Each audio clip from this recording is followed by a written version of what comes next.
All right, sports fans, how's everybody out there doing?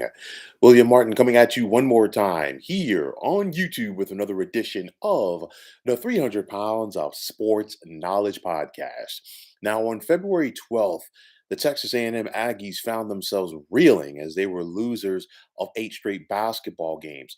At that point, the Aggies were 15 and 10 overall, while they were 4 and 8 within the Southeastern Conference. However, A&M would rally to win 5 out of their last 6 games and to end the regular season, and then they entered the SEC tournament as the number 8 seed. And by the end of that tournament last weekend, the Aggies had knocked off Florida, top seeded Auburn, and NCAA tournament bound Arkansas before falling to Tennessee in the title game.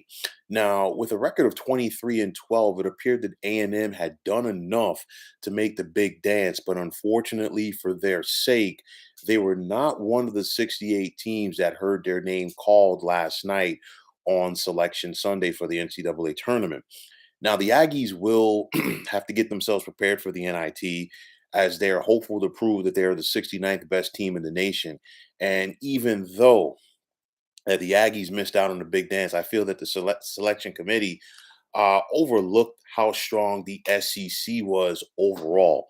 Now, the SEC sent 6 schools to the tournament, and Texas A&M made a very compelling case to be the seventh team. And I think, you look at it, things were very different this year for the selection process. I mean, we saw 9 teams get picked from the Big Ten, and there are people out there questioning rather, maybe did Michigan deserve to get in?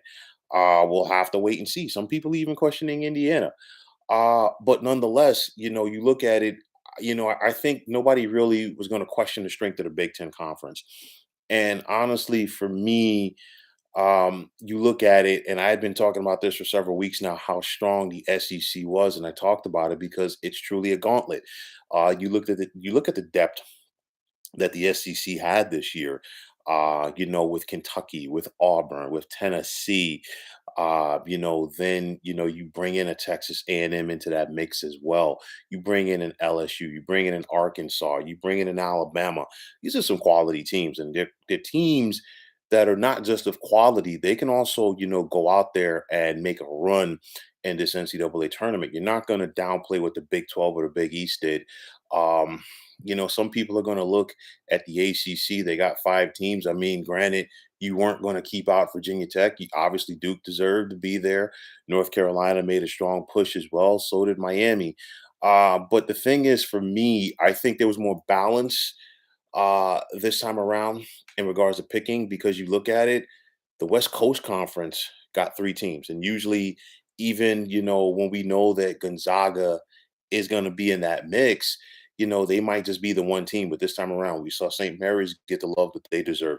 We also saw San Francisco get some props as well. But then on top of that, looking at the Mountain West got some respect too. Boise, Colorado State, San Diego State, and Wyoming. So things changed a little bit slightly this year. And I talked about it last week leading into the SEC tournament, and that 8 game losing streak, unfortunately for the Aggies, uh, really hurt them. But again, they played some quality teams over that stretch. They played Kentucky, they played Arkansas, Tennessee, LSU, Auburn. Of course, they lost all of those games.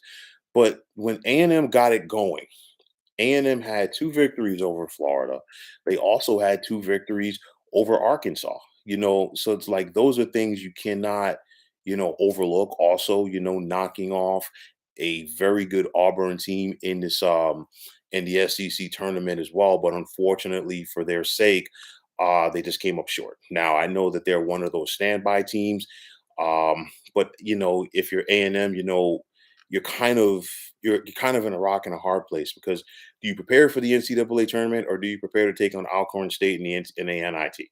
And the thing is, the way that Texas A&M was playing over the weekend and the momentum that they had for themselves, they were going to be a dangerous team in the NCAA tournament. But at the end of the day, it's woulda, coulda, shoulda, and I'm sure they're going to look back and say, well, Maybe if we had handled our business obviously a little earlier in the season, things would have been different. Make no mistake about it, Buzz Williams, Texas A&M's head coach, he has always taken care of business at every stop. He's always a solid coach. Let's see if he stays at A&M long term, because there are talks that, or rumors rather, circulating the internet that LSU, another SEC school, uh, has Buzz Williams on their radar, and of course, you know, staying within conference, we've already seen Georgia lure Mike White away from Florida. So you know what, money talks and anything is possible. But nonetheless, Buzz Williams is putting together a solid foundation here at A&M, just like he did with Marquette and Virginia Tech once upon a time in those respective spots.